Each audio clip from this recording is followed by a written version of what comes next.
We're on Derech Hashem, 115. I have to get to that part.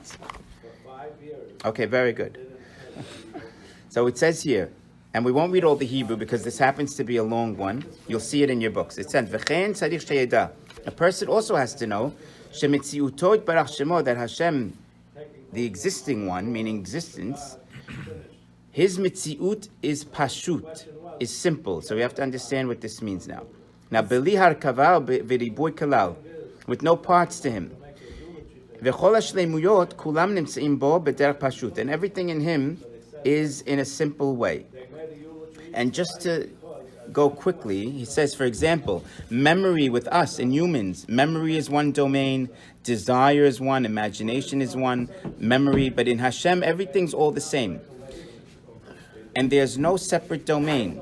It all works together, and we say, this is far beyond the grasp of our understanding. It's rachok me'od mehasagatenu. We don't understand how this could be. How can someone have all that in one? Which we're going to explain in a second. And we say that him being like that is not museget. It's not comprehended by anybody. No being that's around can understand him because he's like that. Even the highest angel has parts to him. So to be one-parted, no being other than God can really understand himself. Okay, so now let's start to understand what this means now. This is already reading from the book. You can read it again, on your own. But now it means like this. So we have to give an example to show what it means to be one-parted, even though we kind of did already, but just to understand more.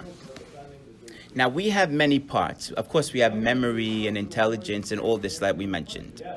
But not only that, we have arms, legs, we have cells. Cells are trillion parts. So how can any being be one-parted? Because everything you can make into two. You just cut it and you make into two, but that's really physical. The fact that God's not physical, maybe there's nothing to cut. So already you can answer that. But how can it be it has no parts?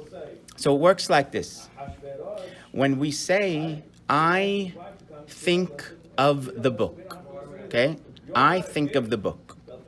So you have three parts over there. You have I, that's me, the person. I'm not the book, I'm me. And then you have the book. The book is separate. That's another item. And you have thinking, the thinking process. I'm not a thinking process. I use it. I use it to think. I'm not a thinking process. So I'm me. The book is the book. And thinking is its own thing. But with God, you don't say that. You say, it's not that God thinks. God is the thought. He's the thought of what he was thinking about at the same time. Now, we can't understand what it means because we don't work that way. So when he says, when God thinks of the book, it's really God is guarding God. It's all him. It doesn't make sense to us, but that's what it is. He has no parts. He's all one unit. You see?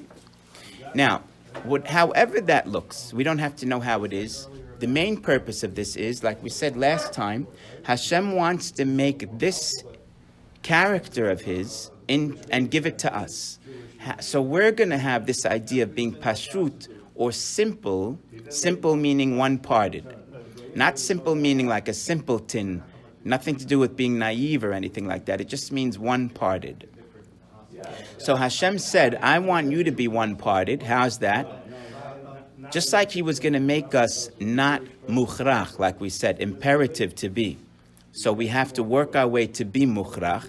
He's going to make Am Yisrael, who's really this Adam that he made, this man, and he's going to make him as many parts, and that's all of us humans in the Adam. And he's telling us it's up to us to make ourselves like we're one. You see? So when we all unite ourselves into being one person, that's like how we're imitating him being one within himself.